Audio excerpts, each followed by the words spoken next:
بسم اللہ الرحمن الرحیم۔ گرامی، عبادت کا مفہوم بہت وسیع ہے۔ بہت سے افراد سمجھتے ہیں صرف نماز عبادت ہے، بہت سے افراد سمجھتے ہیں صرف روزہ عبادت ہے، حج پہ جانا عبادت ہے، زکوٰۃ دینا، خمس دینا عبادت ہے۔ عبادت کا مفہوم بہت وسیع ہے۔ یہاں تک حدیث ہے کہ الکاسب حبیب اللہ، حلال رزق کمانے والا بھی عابد ہے۔ میری درخواست ہے، میں جب تک نتیجہ نہ دوں میرے ساتھ ساتھ چلتے رہیے گا۔ عبادت کا مفہوم بہت وسیع ہے۔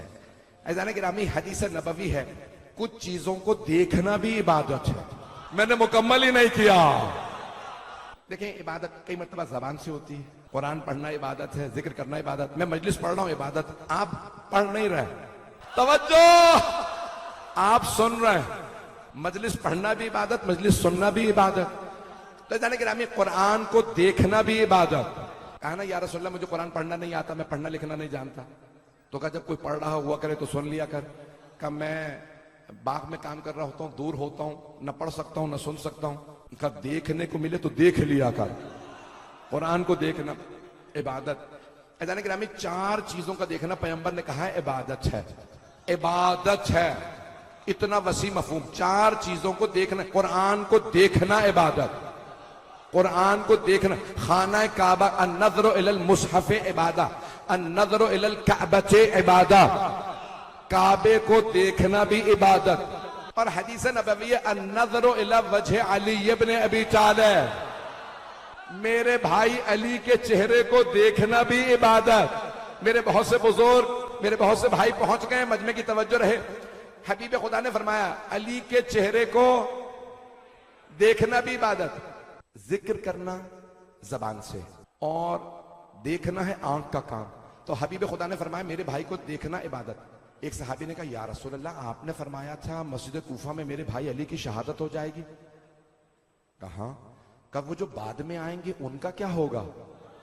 کوئی چاہنے والا ہی ہوگا نا، پتہ نہیں لوگ ہیں یا نہیں۔ توجہ، جو بعد میں آئیں گے وہ چہرے کی زیارت سے محروم ہوں گے۔ تو آپ نے فرمایا ذکر علی عبادہ، علی کا ذکر کرنا بھی عبادت ہے۔ عبادت کا مفہوم بہت وسیع ہے۔ مولا علی کے چہرے کی زیارت عبادت، جو زیارت نہ کر سکے وہ ذکر کرے عبادت۔ اور پھر آپ نے خود فرمایا اتنا ہی نہیں، ایک ایسا وقت آئے گا میرے بھائی کے علی کے ذکر پہ پابندی ہوگی۔ کہا یا رسول اللہ ان کا کیا ہوگا جو اس زمانے میں ہوں گے، نہ دیکھ سکتے ہیں نہ ذکر کر سکتے ہیں۔ توجہ، تو حبیب خدا نے فرمایا حب علی عبادہ۔ آدھا مجمع پہنچ گیا۔ علی کی محبت بھی عبادت ہے۔ توجہ، سارے مجمع کی توجہ۔ آپ جب صبح گھر سے چلے، نہ آپ تسبیح پڑھ رہے ہیں نہ قرآن پڑھ رہے ہیں، اپنے کام پہ جا رہے ہیں، آپ چلتے پھرتے عابد ہیں۔ اگر دل میں علی کی محبت ہے آپ سلامت ہیں۔ توجہ فرما رہے ہیں سیدھانے گرا، محبت دل میں ہو۔ یہ تو کہا گیا ہے کہ حب علی حسن، علی کی محبت نیکی ہے اور علی کا بغض گناہ ہے۔ اور ایسا گناہ ہے کہ روز قیامت کیا لکھا ہوگا؟ جو علی کا چاہنے والا ہوگا اس کے ماتھے پہ لکھا ہوگا شہید۔ اور الا ومن مات علی بغض آل محمد، مات یعنی رسول خدا کی حدیث ہے، امام جار اللہ زمخشری، ہمارے نہیں ہیں عالم، مفسر بھائیوں کے اور تفسیر کبیر لکھنے والے، بھئی یہ بڑے بڑے جید علماء ہیں بھائیوں کے، ہمارے علماء میں نہیں ہیں۔ توجہ رہے، ان دونوں نے اس حدیث کو لکھا، جو بھی آل محمد کے خاص طور سے علی کے بغض میں مرے گا، روز قیامت جب آئے گا محشور ہوگا، اس کی پیشانی پہ لکھا ہوگا ہوا مایوس من رحمت اللہ، یہ اللہ کی رحمت سے مایوس ہے۔ بغض علی ایک ایسی بیماری ہے جو لا علاج ہے۔ جملہ میں کہہ گیا، یہ ایک ایسی بیماری ہے جو لا علاج ہے۔ عزیزان گرامی، صرف اور صرف علاج ایک ہی ہے، بغض علی چھوڑ دو، حب علی پہ آ جاؤ۔ تو عبادت کا مفہوم بہت وسیع ہے۔ مجھے آج اسی کو پیش کرنا ہے کہ ہم زین العابدین کی مجلس میں آئے ہیں۔ عزیزان گرامی، آل محمد کو دیکھنا عبادت۔ یہاں تک احادیث میں ہے اگر کوئی میری نسل میں سے کسی گنہگار کو بھی دیکھے اور کہے کہ یہ رسول خدا کی نسل سے ہے اس لیے دیکھ رہا ہوں، تو میرے استاد معظم ہمیشہ کہتے تھے قرآن مقدس میں کہ اس گنہگار کو بھی دیکھنا عبادت ہے۔ گنہگار سے مراد معصوم نہیں ہے، توجہ، ایک سید ہے گنہگار ہے، صرف اس لیے دیکھ رہا ہے کہ پیغمبر کی نسل سے ہے، کہ اسے بھی ثواب ملے گا۔ 8ویں امام نے یہاں تک فرمایا ہم اسے بھی انگلی پکڑ کے ساتھ جنت میں لے جائیں گے۔ کہ مولا کیوں؟ اس نے تو گنہگار کی تعظیم کی ہے، گنہگار کا احترام کیا۔ کہ اس نے گنہگار کا احترام نہیں کیا، ہماری نسبت کا احترام کیا۔ کہ وہ اس عزیزان گرامی بہت مفہوم وسیع ہے۔ میں یہ مضمون مکمل کروں گا، مجھے نہیں معلوم مجمع سننا چاہ رہا ہے اس مضمون کو۔ عبادت کا مفہوم بہت وسیع ہے عزیزان گرامی، یہاں تک روایات میں ہے کہ انسان بہت سے ایسے کام ہے جس کی صرف نیت کر لے۔ چوتھے امام کی حدیث ہے، یہ آپ تمام بزرگوں کی مجھے دعائیں چاہیے، اگر اچھا لگے جملہ تو میرے لیے دعا کر دیجئے گا۔ جس طرح سے مجھے آپ لوگ دیکھ رہے ہیں میں یقین مانے جملہ پیش کر رہا ہوں۔ چوتھے امام فرماتے ہیں اگر ایک آدمی دن میں نیت کر کے نکلے اپنے گھر سے کہ میں سارا دن یہ ذکر کروں گا، یہ صلوات پڑھوں گا، استغفار پڑھوں گا، یہ تسبیح پڑھوں گا، یہ قرآن کی آیت پڑھوں گا، یہ سورہ پڑھوں گا پورا دن، امام کہتے ہیں جب نیت کر کے چلے اور سارا دن بھولا رہے تب بھی اسے پورے دن عبادت کا ثواب ملتا ہے۔ کہ مولا اس نے تو تسبیح پڑھی ہی نہیں، مولا نے کہا نہ پڑھے، نیت تو تھی۔ آپ پریشان ہو رہے ہیں؟ نہیں، سارا مجمع نہیں ہے عزیزان گرامی، حدیث نہیں ہے نیت المؤمن خیر من عملہ انما الاعمال بالنیات، یہ تو شیعہ سنی دونوں کتابوں میں ہے۔ بھائی مومن کو اس کی نیت کا ثواب ملتا، ابھی بھی مجمع نہیں ہے۔ سابقہ امتوں میں جب تک نیکی نہ کرو تب تک ثواب نہیں ملتا تھا۔ پیغمبر فرماتے ہیں میری امت جب نیت کر لے ثواب مل جاتا۔ نیت تو اچھی رکھے، مجلس میں نہیں بھی آ سکتے نیت کر لیجئے، میں مجلس میں جاؤں گا، کسی وجہ سے تاخیر ہو گئی مجلس میں آنے کا ثواب پھر بھی ملے گا۔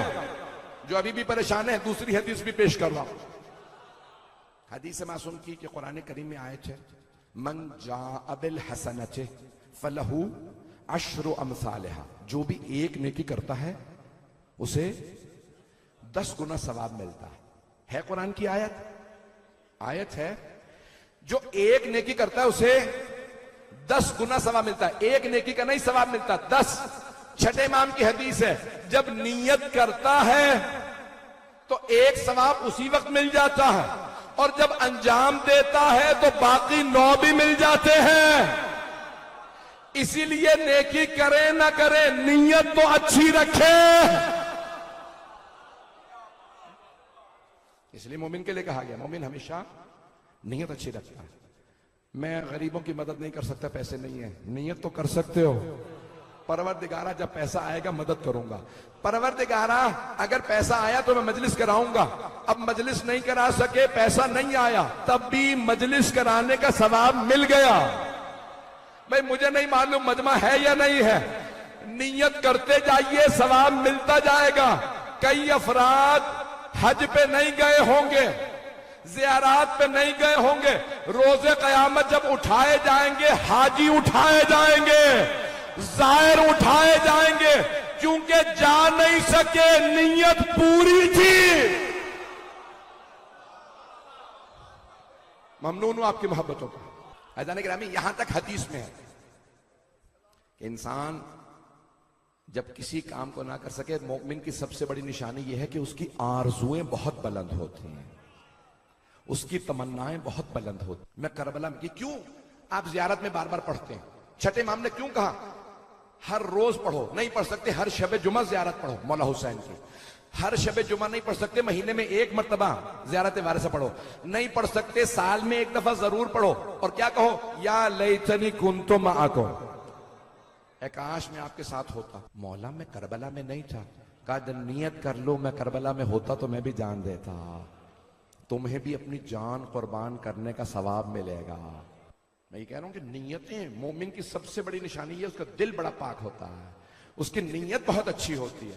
شیخ عباس قمی نے یہ واقعہ لکھا ہے، ایک آدمی پیسے جمع کر رہا تھا میں حج پہ جاؤں گا۔ پیسے جمع کرنا واجب نہیں ہے حج پہ جانے کے لیے، اگر پیسے ہو جائیں تو حج واجب ہے، فقہی مسئلہ۔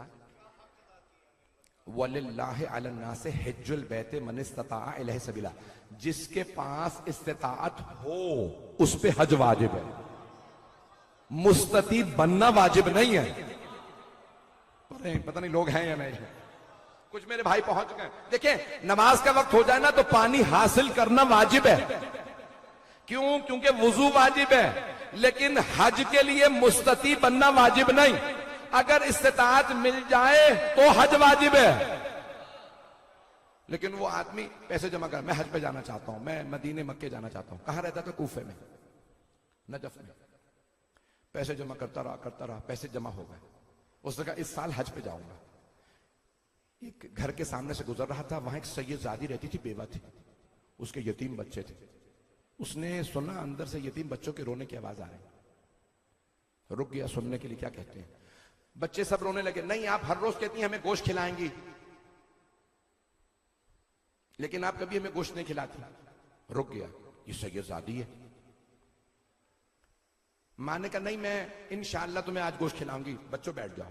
ایک مرتبہ اس نے برقع لیا، سید زادی نے گھر سے نکلی، دیکھا کوئی دیکھ تو نہیں رہا، وہ ایسے ہو گیا جیسے میں جانتا نہیں کہاں جا رہی۔ پیچھے چلا، دیکھا کہاں جاتی، دیکھا کوفے سے باہر جہاں لوگ کوڑا پھینکتے تھے وہاں گئی۔ اس سید زادی نے ایک مری ہوئی مرغی اٹھائی، برقعے میں چھپائی، گھر لے آئی۔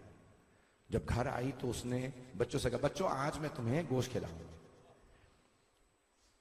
جب وہ پاک کرنے لگی نا، مردہ جانور کھانا حرام، اس نے فوراً دستک دی، کہا آپ سید زادی ہیں، آپ سیدہ کی نسل سے مردار۔ اس نے کہا میں نہیں کھاؤں گی، میں جانتی ہوں حرام ہے، میرے بچوں کو نہیں پتا، وہ کھائیں گے لیکن گناہ مجھے ہوگا کیونکہ میں نے کھلایا۔ اس نے کہا کہ آپ سید زادی ہیں، کچھ نہ کی حرام نہ کھائیے گا، میرے گھر میں کچھ پیسے رکھے ہیں، میں پیسے دے دیتا ہوں، حلال کھا لیجیے۔ گیا گھر، وہ سارے پیسے جو اس نے حج کے لیے جمع کیے تھے اس سید زادی کو دے دیے۔ کہا آپ سید زادی ہیں، علی کی نسل سے ہیں، بس مولا علی کو کہہ دیجئے گا میں آپ کا احترام کرتا ہوں، آپ مولا امیر کی نسل سے، یہ سارے پیسے آپ کے، حج پہ نہیں جاؤں گا۔ اس نے نہیں بتایا کہ حج کے لیے جمع کر رہا تھا، کہ نہیں یہ آپ کے، بس آ گیا۔ اب اس کے دل میں خلش رہ گئی، کتنے برسوں سے پیسے جمع کر رہا تھا، حج پہ نہیں گیا۔ جب سارے حاجی جانے لگے نا تو کہا چلو حاجیوں کو الوداع کہہ دوں، سارے حاجیوں کا خدا حافظ، آپ لوگ جا رہے ہیں، مجھے بھی دعا میں یاد رکھیے گا۔ چند مہینے بعد حاجی واپس آئے، استقبال کے لیے پہنچا۔ ایک حاجی نے کہا عجیب آدمی ہو، تمہیں ہم کوفے میں چھوڑ کے گئے تھے، جب مدینے پہنچے تو تم پہلے موجود تھے، روضہ رسول پہ گئے تم پہلے تھے، جنت البقیع گئے تم وہاں پہلے تھے، جب ہم نکلے مدینے سے تم ابھی بھی مدینے ہی میں تھے، مسجد شجرہ پہنچے تم پہلے تھے، وہاں سے نکلے مکے پہنچے تم ابھی مسجد شجرہ میں تھے، مکے میں بھی تم پہلے آ گئے تھے، اللہ کے حرم میں تم پہلے موجود تھے، سعی میں تم پہلے تھے، میدان عرفات میں تم پہلے تھے، مشعر میں تم پہلے تھے، عرفات میں تم پہلے تھے، بتاؤ راز کیا ہے؟ ہم چلے تو تم وہاں حرم میں نماز پڑھ رہے تھے، کوفے پہنچے تو تم یہاں پہنچ گیا۔ اس نے کہا میں تو حج پہ گیا ہی نہیں۔ توجہ، اتنے میں ایک آدمی آیا، نام لے کے کہنے لگا مجھے عرفات میں ایک بزرگ نے پیسے دیے ہیں، اس نے اس سید زادی کو دیے تھے 5000 چاندی کے سکے، کہ اس بزرگ نے 5000 تیرے نام پہ دیے ہیں کہ تم نے قرض دیا تھا میں واپس کر رہا ہوں۔ کہ میں نے قرضہ کسی کو نہیں دیا، کہ انہوں نے خود کا تیرا نام لے کے قرضہ واپس کر دینا۔ بڑا پریشان، نہ میں حج پہ گیا، نہ میں مکے گیا، نہ مدینے، نہ عرفات، نہ پیسے کسی کو قرضہ دیے۔ رات کو سویا، خواب میں امام زمانہ کی زیارت ہوئی۔ امام نے کہا وہ جو پیسے دیے تھے نا میدان عرفات میں نے دیے ہیں، تو نے وہ پیسے اس سید زادی کو نہیں دیے، مجھے دیے تھے، یہ ہم نے دنیا میں دیا ہے۔